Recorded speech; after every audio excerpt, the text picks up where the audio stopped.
Good morning, dear children. This video is for class 10 science, chapter number 6, life processes, and this is lecture number 6. So till now we have finished our 3 life processes, which are nutrition, respiration and transportation. Today we are going to start the last life process of this chapter, because here we have the 4 main life processes. So the 4th life process is excretion. In this chapter, we will study about the excretion in human beings and excretion in plants. So children, we all know that for the sustenance of our life, the body cells, they work continuously in the form of biochemical reactions, and these chemical reactions, they form the toxic waste. They also form the or you can say that the excess amount of water in human body. So there is a need to remove all kind of waste products or all kind of waste materials outside the body. Till now in our previous lectures we have studied that with the help of respiration, we excrete out the CO2, which is a waste product for us, because carbon dioxide, one, it is not the respiratory gas for us, and suppose if it breaks down into CO and O, then this CO is carbon monoxide. Carbon monoxide is a poisonous gas. So this can lead to death, and that's why CO2 is very harmful for us. So there is a need to remove the CO2, and this CO2 is removed from the body with the help of respiration. Then we have also studied that the solid waste, which is the solid component, or you can say solid waste component of food,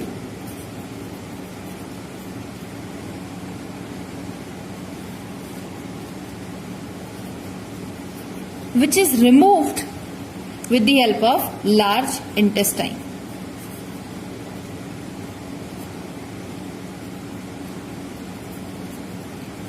So this was about the gaseous waste materials and the solid waste particles. With the help of these two different life processes, we remove the lethal waste materials outside the body. But there are so many biochemical reactions which are occurring inside our body. So these biochemical reactions are what? These are actually the metabolic activities. Now what do we mean by metabolic activities? Metabolic means the various chemical reactions that take place to digest the food and to use that energy and nutrition for the growth of the human body. So all these kind of activities or reactions are called as metabolic activities. So during these metabolic activities also, waste products are formed, and these waste products are called as nitrogenous waste. This nitrogenous waste is harmful for us. So there is a need to remove or excrete out the harmful bioproducts, but different organisms, they have different strategies for it. For example, the simple organisms, or you can say the unicellular organisms, they remove the waste material or nitrogenous waste by simple diffusion. For example, amoeba. But in multicellular organisms like us, we are complex organisms and we have some specified organs to do this function. So let us define excretion first. The excretion can be defined as the removal of the nitrogenous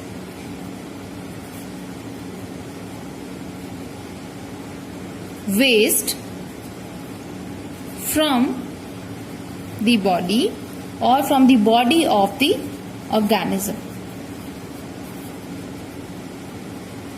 is called excretion. You might have heard of a word egestion. It's quite similar to the word excretion. In both of these, we remove the waste product outside the body. But in egestion, only the solid waste or the food components from which the nutrients have been absorbed. So the remaining food content, which is solid, is removed by the process of egestion, but the nitrogenous waste, which are the byproducts of the metabolic activities of the body, and these are harmful, they are excreted out from the body because they are in liquid state. They are present in the blood. So let us see how this excretion process takes place inside the humans. So this metabolic waste is removed out of the body with the help of kidneys. What are kidneys? In human beings, we have 2 kidneys in number, each on the either side of the vertebrate column, and these are some of the characteristics I am telling you, that these are bean shaped. Just like a bean, they are reddish brown in color, and they are about 10 centimeter long structures in the abdominal cavity. Where are they placed? In the abdominal cavity.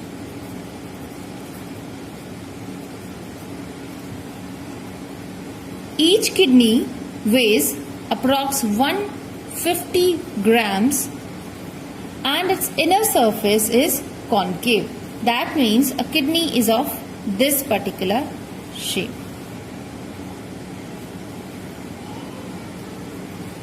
So this is concave in the inner surface, and this depression is called as hilus.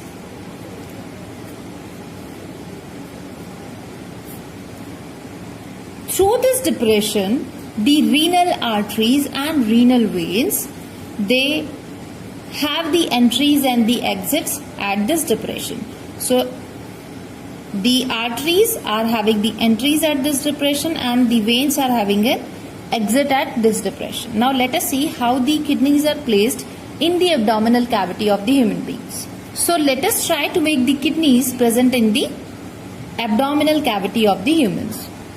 So children, I told you that we have 2 kidneys, one on the either side of the vertebrate column. So here we have the 2 kidneys, and here the renal waves. Renal means related to the kidneys.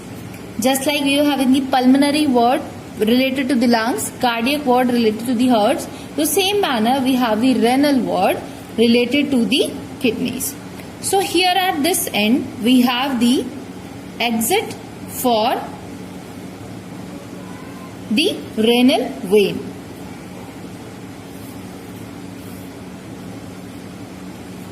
We also have the renal arteries, which have the entry inside the kidneys here.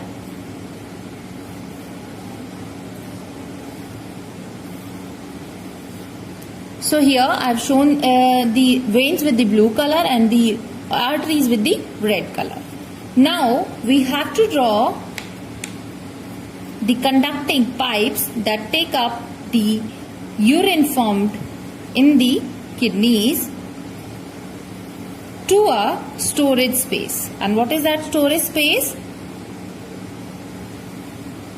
It is a pear-shaped stretchable bag-like structure. It is muscular, where the blood is stored. And here at this part, it is being removed from the body. Now let us understand that what are these following parts. So we know that this is the left kidney. This is right kidney. Children, just practice the diagram of kidneys. You can be asked to identify a particular part and write its functions. So these are the two kidneys. These are the ureters. Ureters are basically the tubes, conducting tubes which carry the urine formed inside the kidneys to the storage space, which is called as urinary bladder. Then we have the extreme end from where the urine is excreted out is called the urethra. Now we are left with labeling of these two. So this would be the aorta and these would be the renal arteries. If this is the vena cava, which is inferior vena cava,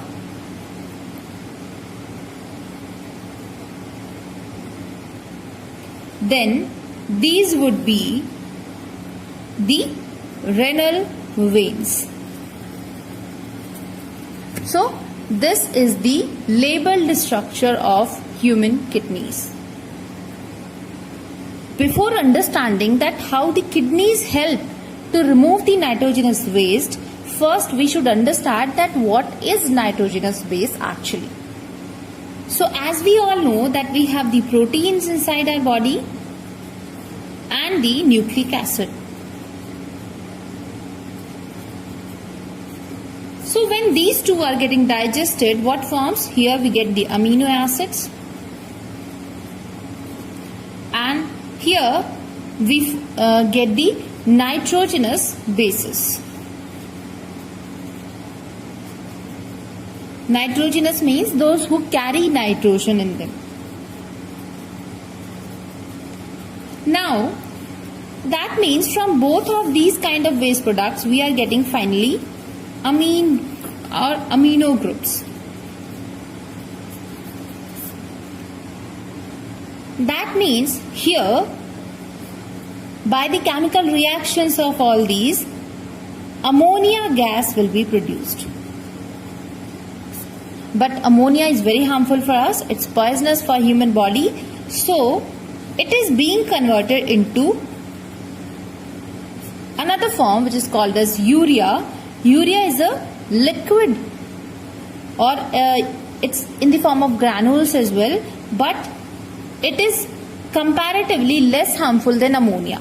And this is being excreted from the blood into the kidneys, and so that the kidneys, they filter out the blood and they remove the urea and nitrogenous bases out of the body. Now just let us have a brief introduction about this nitrogenous waste.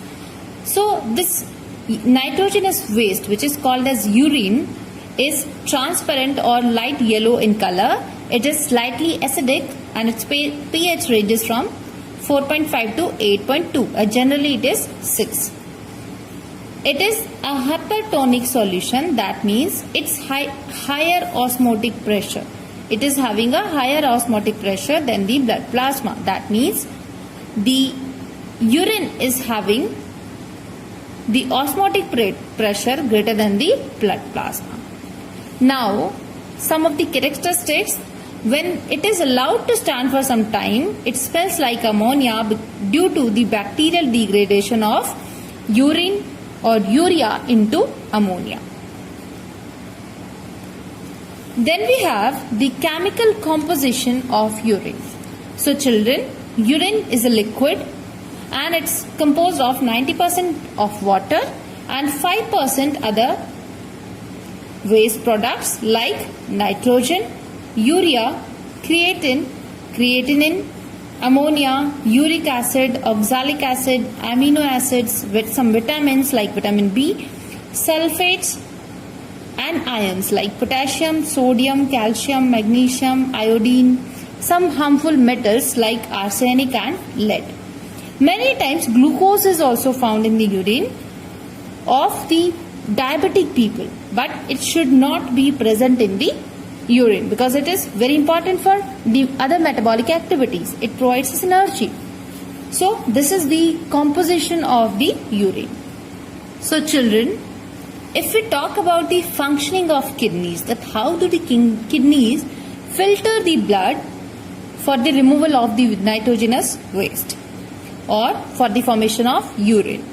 So the smallest structural and functional unit of kidney is called as nephron. Nephrons, each human kidney is having around 1 million nephrons in its kidneys. One kidney is having around 1 million nephrons in it. And what is the structure of nephron? The structure of nephron consists of two parts. Its Malphizian body and the renal tubule. We'll see them in detail, but these two are the main parts, and these are connected with the conducting ducts which carry the the urine formed inside the nephron to the first they connect in a bigger renal tubule, and then they go to the urinary bladder with the help of ureters. Let us try to make the structure of nephron. I told you that it is having the Malphizian body and the renal tubule. So the Malphizian body is nothing but the cup-like structure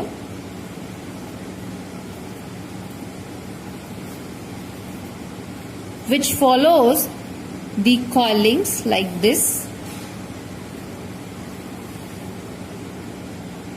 So here we have these kind of coils,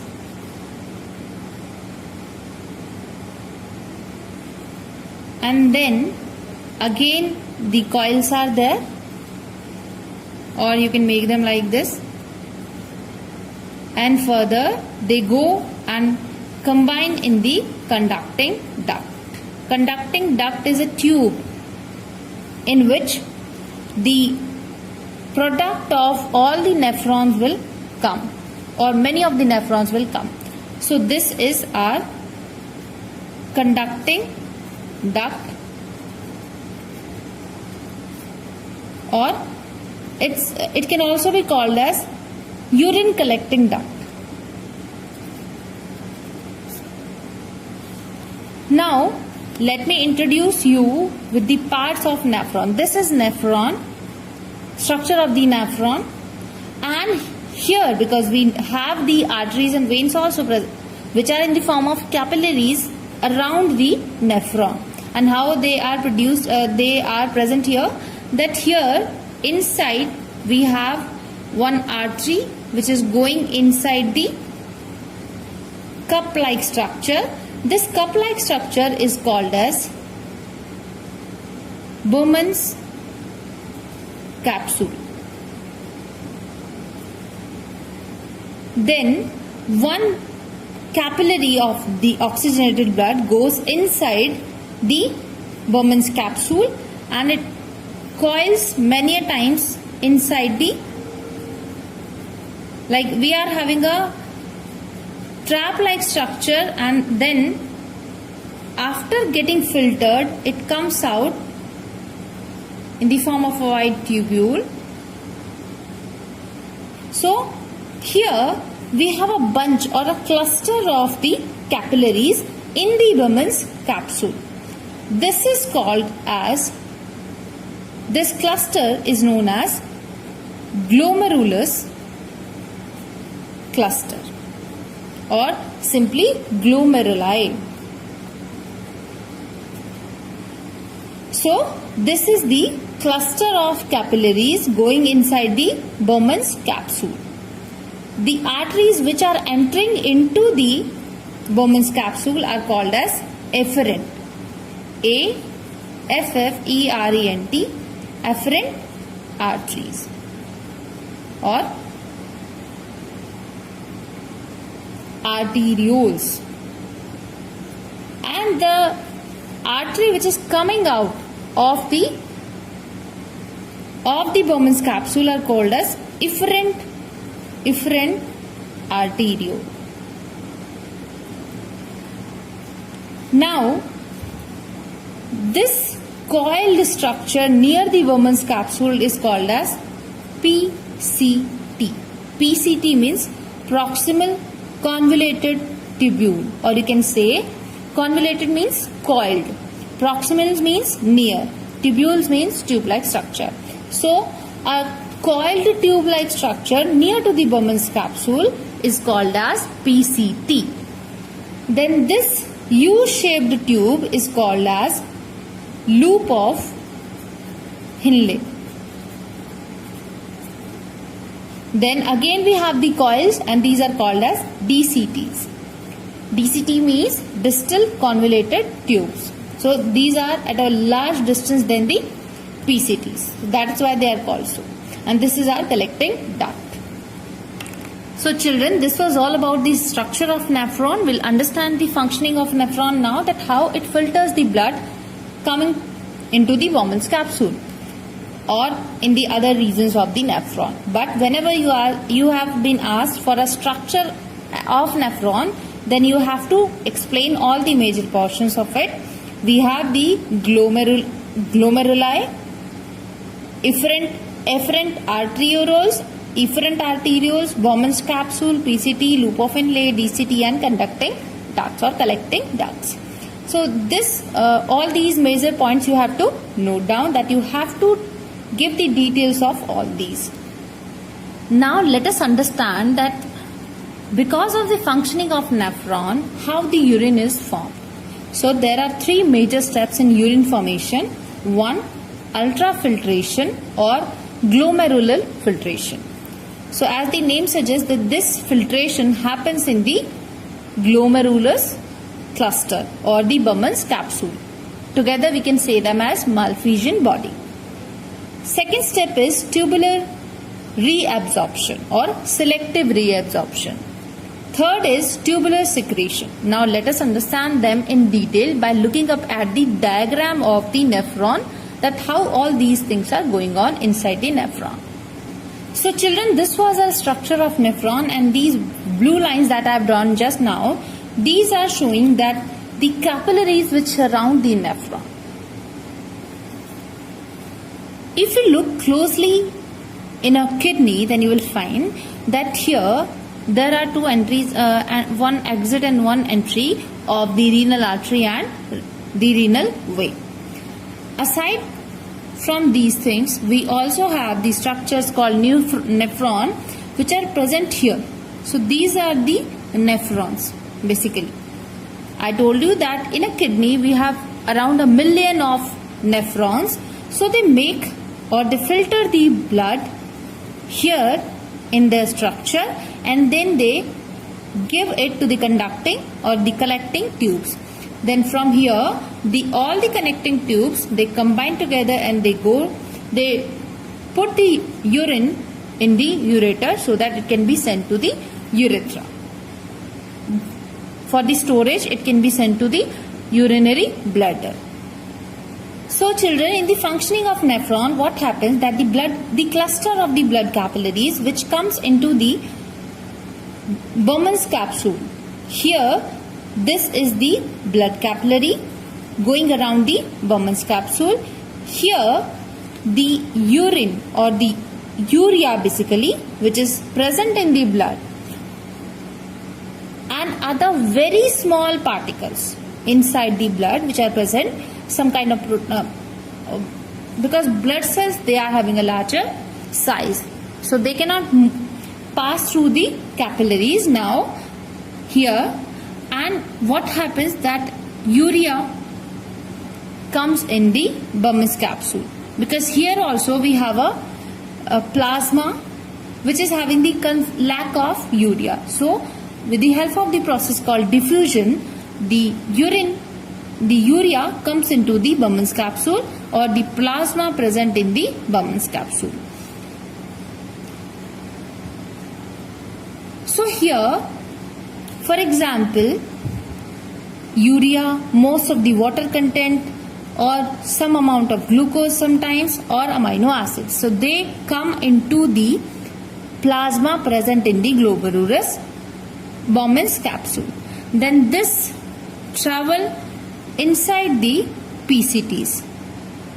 So the first step of the urine formation has been completed in the Bowman's capsule. Bowman's capsule or the glomerular cluster, together they are called as Malpighian body. So the ultrafiltration happens in the Malpighian body. When this liquid travels in the PCT or the proximal convoluted tube, absorption of some selective materials takes place from the PCT towards the capillaries present around them. Why? Because when the blood is filtered, then some of the important ions, water, these are also lost in the waste or the urine. So that is why they are recollected or selectively. Selectively means they are only the nutrients or the ions which are important for us, they are reabsorbed by the capillaries present around the PCTs. This process is called as tubular reabsorption. Then further, when this liquid travels in the loop of Henle, so here what is getting reabsorbed? Approximate 65% of the filtrate which is coming into the PCT has been reabsorbed by the capillaries. And what comes in this? Glucose, amino acids, vitamins, some hormones, sodium, potassium, chloride, phosphates, bicarbonates. Much of the water is reabsorbed. Then what happens? The further in this process, when the filtrate is further going into the distant, means going down loop of Henle, then most of the water is reabsorbed by the capillaries from the loop of Henle. And all this is happening because of the osmotic pressure of the interstitial fluids.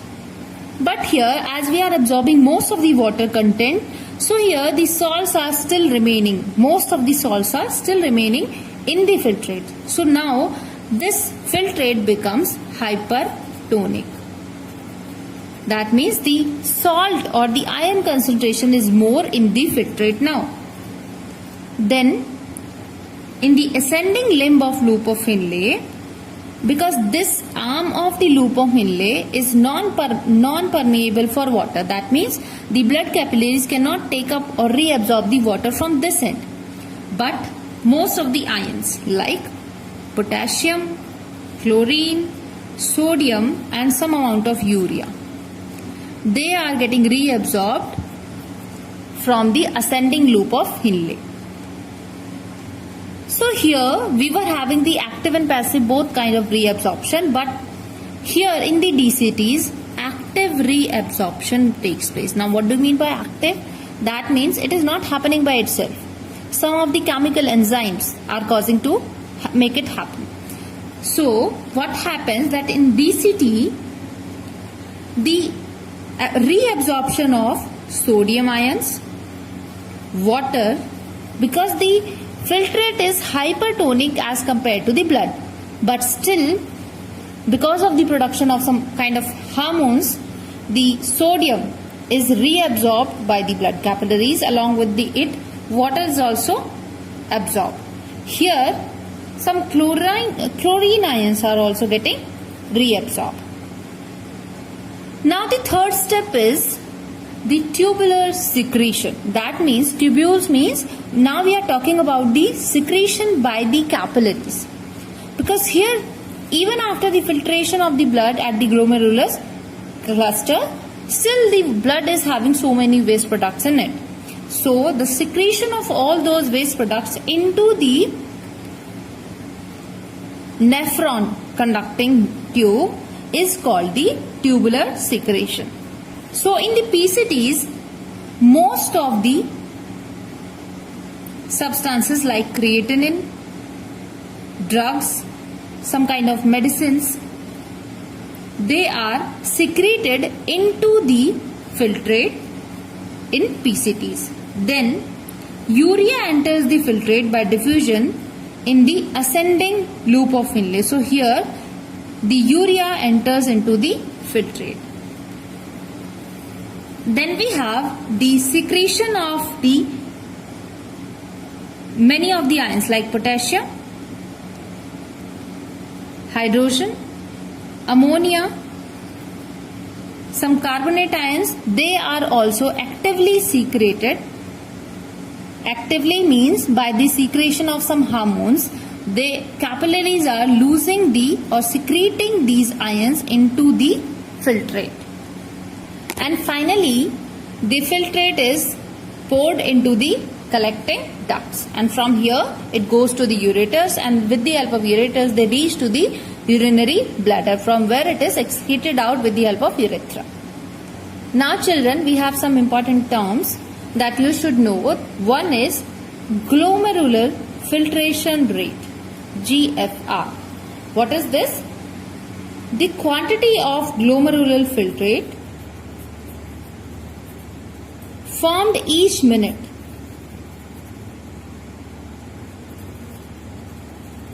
That means GFR is the rate of formation of filtrate, or you can say that this is the quantity of the filtrate produced by all the nephrons placed in the two kidneys per minute. So in a normal human adult, the GFR is 125 ml per minute. That means in 1 minute 125 ml of urine is prepared. Or you can say that kidneys, they filter out approx 180 liters of liquid waste material per day. But where is this going? This is because this has been produced by the kidneys, but it is being reabsorbed because most of its content is water. And water being important for many of the processes in the metabolic activities, it is being reabsorbed, and only a lesser amount of the urine is excreted out. Now let us understand some of the basic functions of kidney. The first function that kidney performs is osmoregulation. Osmo means water. That means kidney removes excess of water from the body, which is called as osmoregulation. Second, elimination of nitrogenous waste, which is the basic function of the kidneys. Then it maintains the pH by removing the hypertonic solutions or the most of the ions which are useless inside the body or the blood. It also maintains the pH of the blood. Then it maintains the salt contents, because kidney maintains proper amount of mineral salts like sodium, potassium in the body. Then removal of toxic substances like drugs, excess vitamins from the blood. So it removes all these things. That's why it is removing the toxic substances from the body.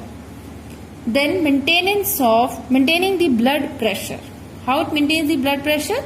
It controls the fluid balance of the body, and that's how the blood pressure is maintained. Then homeostasis, or it is also called as homeostasis. Homeostasis means the same kind of conditions, or the internal environment of the body remains constant just because of the kidneys. Because kidneys remove various unwanted materials from the blood, so the process smoothly goes inside the which kind of processes are going smoothly? The metabolic activities. If the waste materials are not removed from the body, then they will cause the problems to the human body. One important function of the kidneys is secretion of renin. Because kidneys, they secrete an enzyme called renin. This enzyme changes the proteins into different ones. For example, one protein produced by the liver is called as angiotensinogen. It is produced by the liver and it is being converted into angiotensin 2. So this angiotensin is regulating the secretion of many of the hormones which are important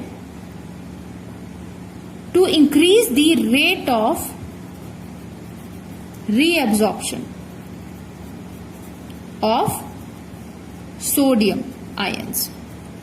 So to maintain the ion balance, there is a need to transform the proteins into different forms, and that is done by renin, and this is secreted by the kidneys. And where it is getting secreted? In the glomerular capillaries. Now here we have a diagram which shows the artificial kidneys or hemodialysis. Hemo means blood, dialysis means they are filtering the blood artificially. So this situation comes when the kidneys, because the kidneys are performing the filtration function of blood, they are removing the harmful nitrogenous waste from the blood in the form of urine. So if because of some injuries or some reduced activity of kidneys, what happens? That blood is not getting filtered, or kidneys are less active in performing their filtration work. And this leads to the accumulation of the poisonous waste in the body, which can even lead to death, because the harmful waste products can cause us many of the problems. So an artificial kidney is a device which removes the nitrogenous waste product from the body through the dialysis process. Now, as we all know that diffusion is a process in which what happens, that the solid, liquid or gaseous contents, they move from the position of higher concentration towards the lower concentration,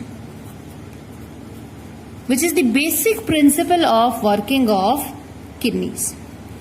So same is happening here, that when a person is suffering from the kidney problems or his kidneys are not properly working, then what is being done, that as you can see here, that here we have the apparatus coming from the veins, starting from the arteries, then coming to the veins. So what is happening here, that the blood is going, this is the line from artery to pump. So this is basically the pump or the dialyzer machine. It contains a dialyzing solution, and what is this solution? It is just like our blood, except the urea or the waste materials present in the blood, which are present in the blood of the person who is suffering from the kidney problems. So what will happen, because this dialyzing solution which is filled in this box is not having the urea or the waste products, that means the blood which flows through this solution in the cellophane tubes, these are semi-permeable tube-like structures which allow the movement of urea from blood towards the dialyzing solution. So what happens when the blood is passing through these cellophane tubes inside the dialyzing solution or the dialyzer. The urea is having the higher concentration in the blood and all the other ions which are present in the blood, but they are not present in the dialyzing fluid, which is similar to our blood except the urea present in it. So because urea is not there in the dialyzing solution, so diffusion process occurs, and through the semi-permeable membranes, the urea and the waste products, they go into the dialyzing solution, and hence the blood gets filtered and then it comes back to the lower portion. But if the urea is getting transferred into the dialyzing solution, then there is a need to replace the dialyzing solution just after a while, because if this happens, that the urea getting diffused into the dialyzing solution, then one time it will come that the concentration of urea will be equal to the concentration of urea in the dialyzing solution. So no diffusion will occur at that place. So the used dialyzing solution is removed, which is having the used urea and excess salts or the waste materials for us. These are continuously removed from the dialyzing machine, and the fresh dialyzing solution is being added to the dialyzing machine or the dialyzer. So this is what artificial kidneys are. Now the next topic is excretion in plants. So children, as we know that just like the higher animals, the plants, they do not have the special excretory organs. The next topic is excretion in plants. So children, we all know that plants, they do not have the specified organs to perform the excretion work, but here also the excretion takes place because there is a need of removing the waste materials. For example, oxygen, which is a byproduct of photosynthesis. Here O2 is released with the help of stomatas. H2O is released or lost by the process called transpiration. Then many of other metabolic waste like dead trunk or dead xylem tissues, they are also excreted out from the plants. As you might have observed that the trunk of the plants of the many old trees, they are harder and they are dead. Many of the times raisins or gum that comes out of the xylem and phloem tissues when they are getting older and older. Now the waste can also be removed with the help of dead leaves or the stems. This is also one method of removing the waste. The dead leaves or the dry leaves that fall from the tree by themselves. Then one more method can be that the trees or the plants, they remove the waste in the soil also. So these are some methods of excretion in plants. So with this topic we are ending up the chapter.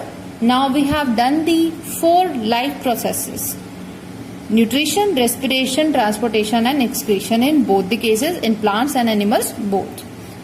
Let us see today's homework.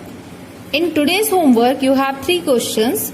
Describe the structure and functioning of nephron. Question number 1. Question number 2 for you is, what are the methods used by plants to get rid of excretory products? Question number 3 is, how is the amount of urine produced regulated? So these are the 3 homework questions for you related to this topic that we have done today. And the homework solutions of previous lecture will be discussed in the online class. Thank you.